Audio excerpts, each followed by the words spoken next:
한국에 계신 복된 시청자 여러분 안녕하십니까? 회개와 거룩함 사역회 한국재단에서 메시지를 전하는 저는 박소연 시니어 목사입니다.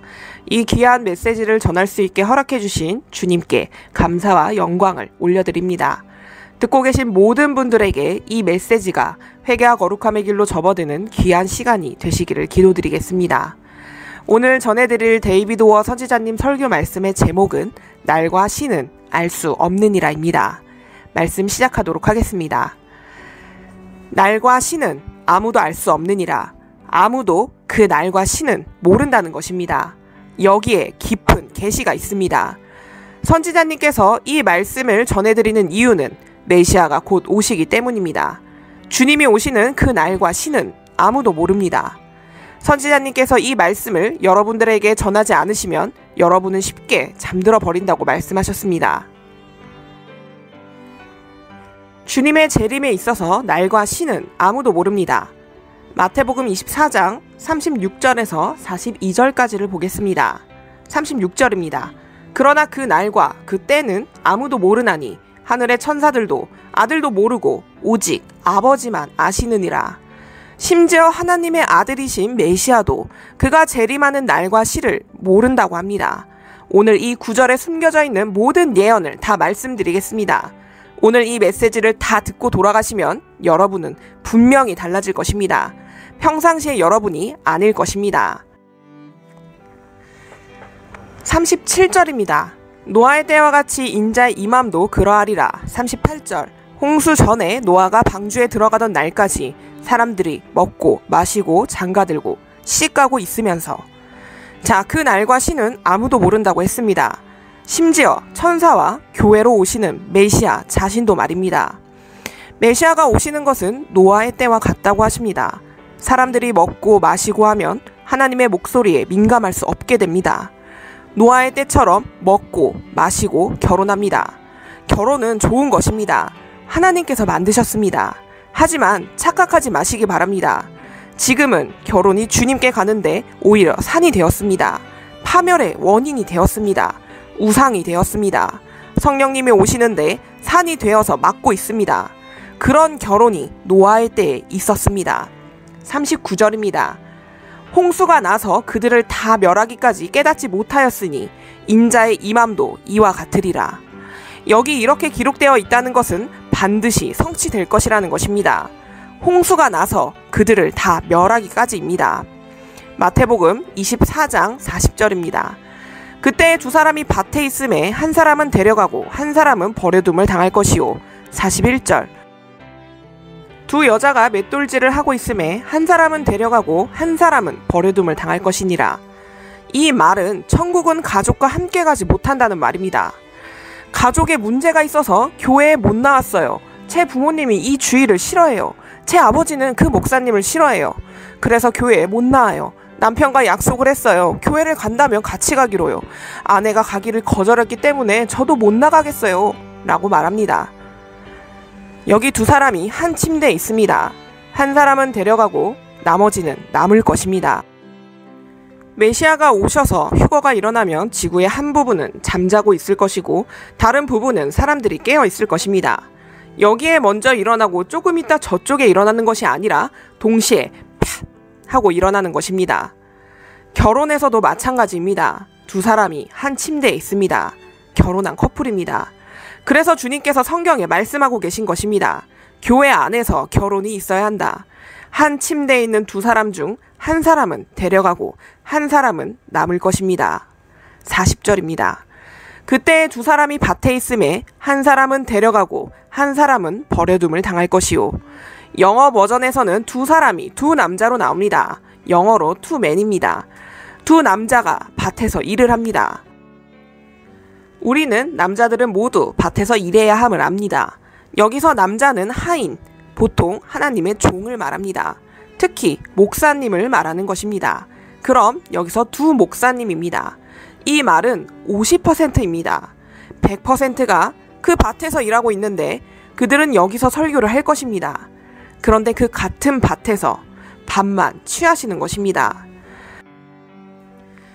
선지자님께서 하나님의 전에 와서 보니 여기에 거짓이 많이 있다고 하셨습니다. 교회 안에 거짓이 있다 보니 전부가 아닌 것입니다. 교회에 부정부패가 있기 때문에 90% 이상이 그들은 다른 밭에서 일하고 있는 것입니다. 단지 매우 적은 수만 좋은 밭에서 일하고 있습니다. 그 적은 수, 소수들이 날과 시를 모르지만 그들이 또 오면 반만 취해지고 반은 남겨지는 것입니다. 두 여자가 맷돌질을 하고 있습니다. 한 사람은 데려가고 다른 사람은 남겨집니다. 다른 퍼센트 50%입니다. 이것은 무엇을 의미합니까? 항상 하나라고 말씀하십니다. 그것은 교회를 의미합니다. 여기서 여자라고 말씀하시는 것은 교회를 말씀하십니다. 이사야서 54장 5절에서 7절까지입니다. 5절 이는 너를 지으시니가 네 남편이시라. 그의 이름은 만군의 여호와이시며 내 구속자는 이스라엘의 거룩한 이시라. 그는 온 땅의 하나님이라 일컬음을 받으실 것이라. 6절 여호와께서 너를 부르시되 마치 버림을 받아 마음에 근심하는 아내 곧 어릴 때의 아내가 되었다가 버림을 받은 자에게 함과 같이 하실 것임이라. 네 하나님께서 말씀하셨느니라. 7절 내가 잠시 너를 버렸으나 큰 긍휼로 너를 모을 것이오. 주님께서 왜 선지자님을 열방에 보내셨는지 아십니까? 왜냐하면 그들이 너무 부패했기 때문입니다.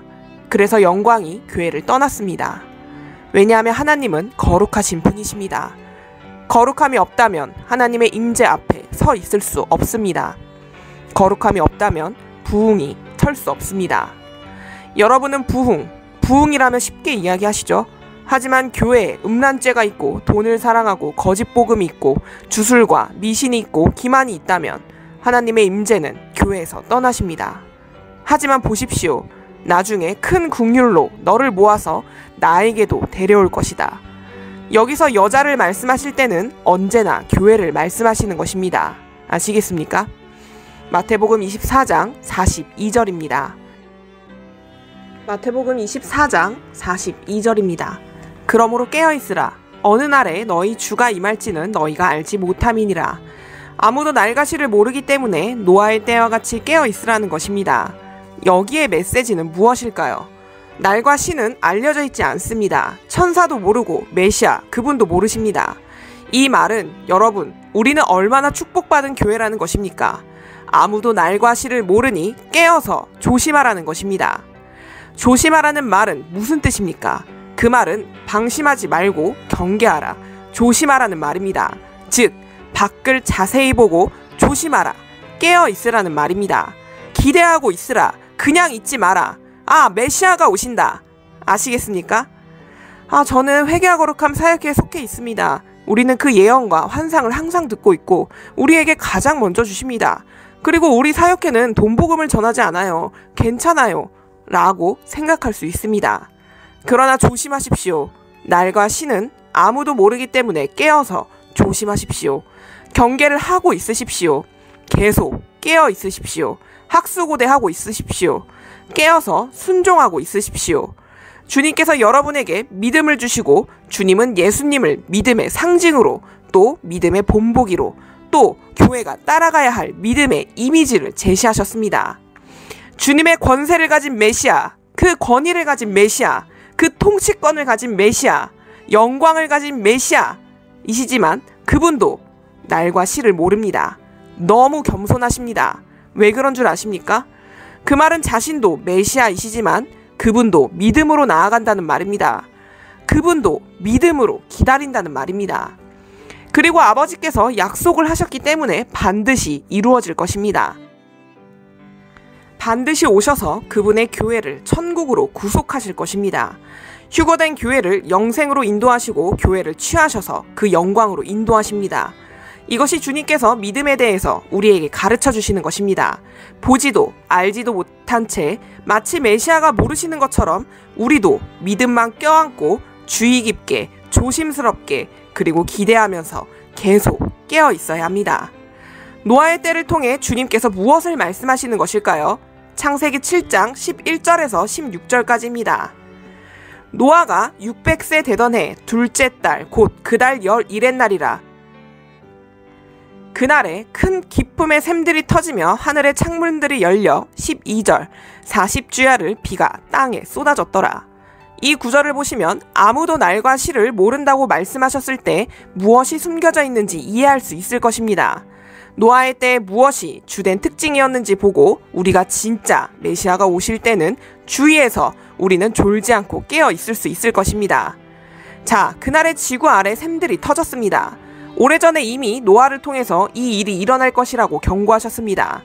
실제로 그 시간이 되었을 때 그렇게 하셨습니다.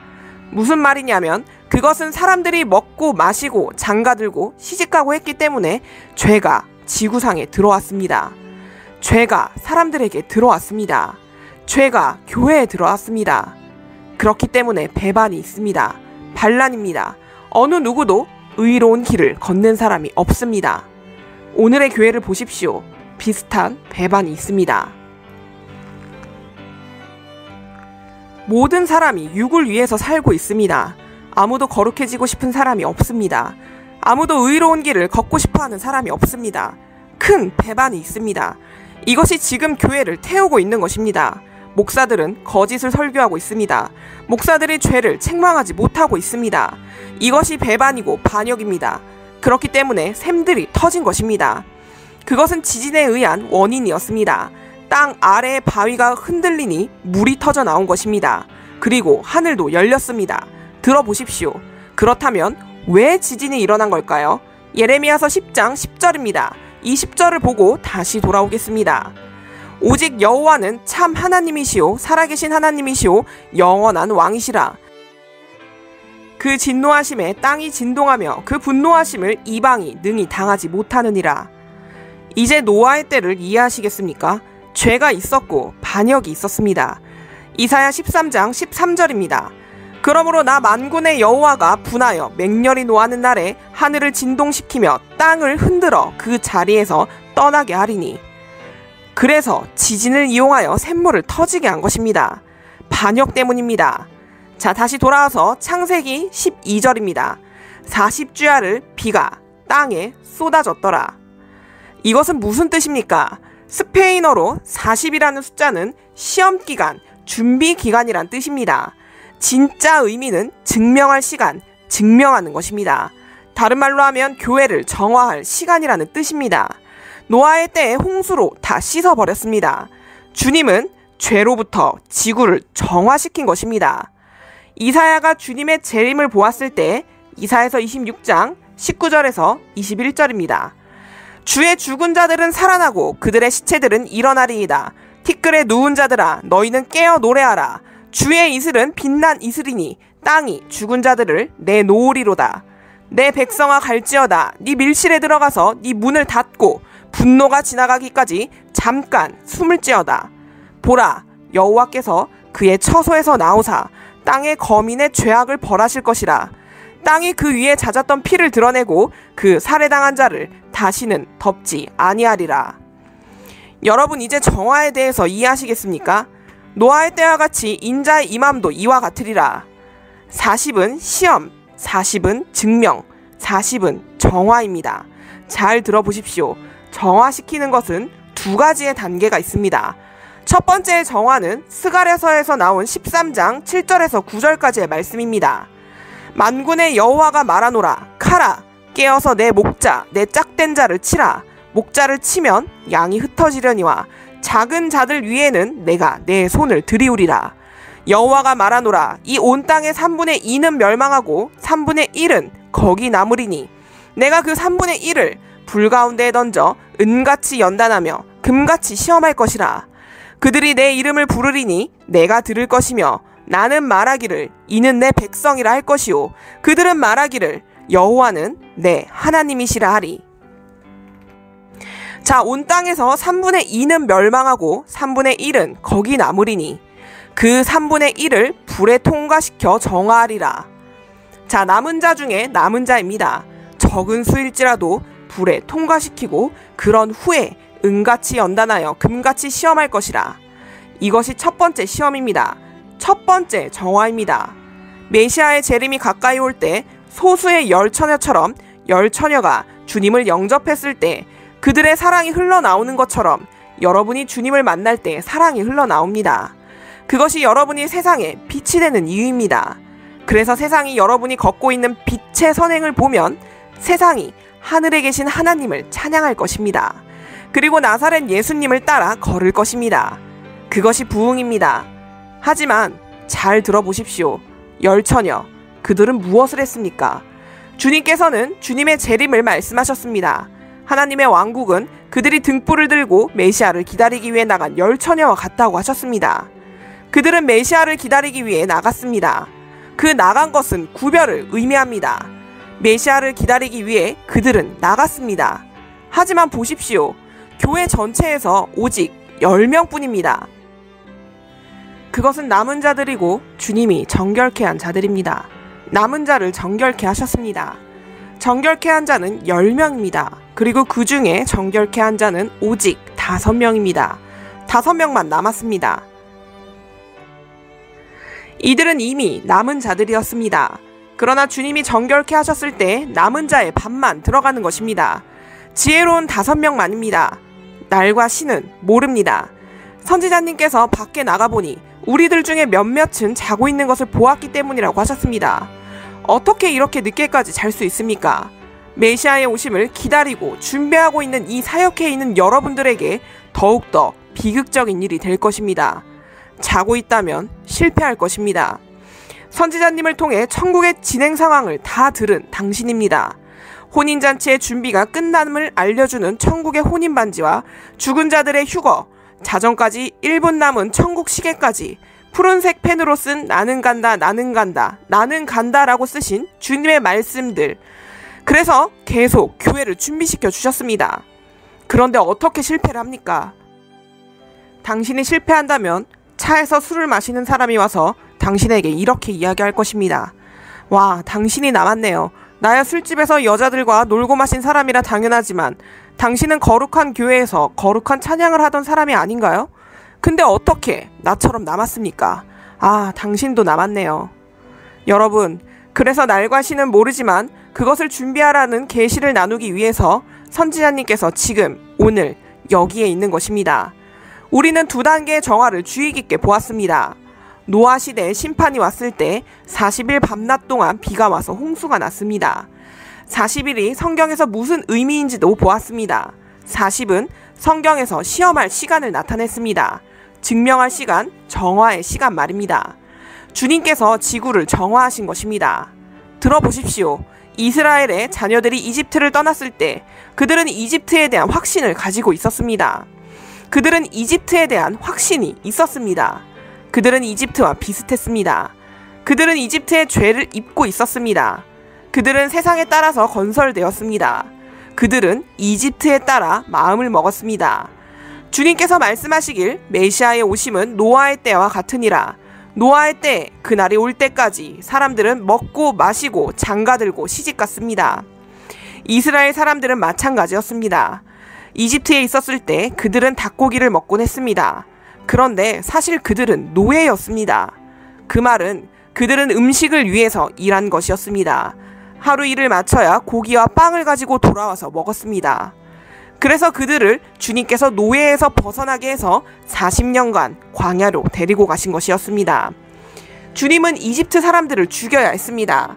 다른 말로 하면 주님은 이집트 사람으로 확인된 사람을 정화해야 했습니다. 심지어 지금도 주님은 온 열방을 흔드십니다. 그래서 선지자님께서는 온 열방을 다니십니다. 역사적인 지진이 있습니다. 반드시 정화해야 합니다. 음란, 목사가 찬양 사역자와 동침을 합니다. 여자 또한 남자를 찾으러 교회에 나옵니다. 주님은 반드시 정화해야 합니다. 은같이 연단하고 금같이 시험해야 합니다. 말씀드렸습니다. 그날은 모릅니다. 그 시도 모릅니다. 하지만 그와 동시에 그 일이 일어나기 전에 여기 메시지가 있습니다. 사람들은 먹고 마시고 장가듭니다. 주의하십시오. 깨어 있으십시오. 그 날과 시는 아무도 모릅니다. 오늘 선지자님 설교 말씀 날과 시는 알 수 없느니라 1부는 여기까지입니다. 선지자님께서 말씀하셨듯 그 날과 시는 알 수 없지만 우리는 언제나 깨어 있어야 할 것입니다. 또한 주님께서는 예수님을 믿음의 상징으로 또 믿음의 본보기로 또 교회가 따라가야 할 믿음의 이미지를 제시하셨다고 하셨습니다. 이 말씀을 토대로 우리가 어떻게 순종하며 깨어 있어야 하는지를 깨달아야 할 것입니다. 오늘 방송을 시청해주신 그리스도의 지체 되신 시청자 여러분, 언제나 그날을 학수고대하며 순종하며 믿음으로 더 깨어 있으실 수 있기를 전능하신 예수님의 이름으로 기도드립니다. 다음 2부에서 다시 뵙도록 하겠습니다.